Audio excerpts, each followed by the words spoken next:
Mga igsuon mayong adlaw kanatong tanan. Karon adlaw na usab nga Biyernes, pitsa 15 sa bulan sa Setyembre sa tuig 2023. Ug karon mga igsuon aniya na kita sa ikakauhaag tulo nga semana sulod sa tuig. Sa ngalan samahan sa Anak ug sa Espiritu Santo. Amen. Ang Ebanghelyo kinutlo gikan sa basahon sumala ni San Juan. Kapitulo 19, versikulo 25 ngadto sa 27. Duol sa krus na Jesus nagbarog ang iyang inahan ug ang igsuon sa iyang inahan. Si Maria nga asawa ni Cleophas ug si Maria Magdalena.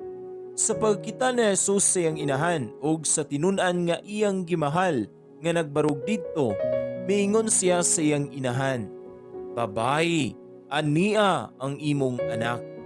Unya miingon siya sa tinun-an, "Ania ang imong inahan." Sukad niadto gipatipon si Maria pagpuyo sa tinun-an.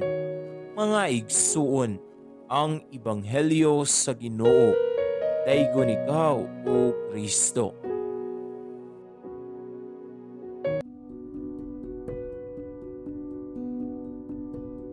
Ang kasina, kasuya o kasilag. Mao'y negatibong mga pagbati nga mahimong bugat nga palas-unon sa atong mga tagsa-tagsa kakasing-kasing. Ang kasina sa kahibalo, kasina sa kalipay o materyal ng mga kabtangan sa uban, makapasubo o makapasuya kanato. Ug usahay, ato pang pangutan-on ng Dios kung ngano ang mga dili paduol kaniya ang gibuligan niya sa iyang grasya nga maoy rason nga magduha-duha na ta sa atong kinabuhi ug pagtuo.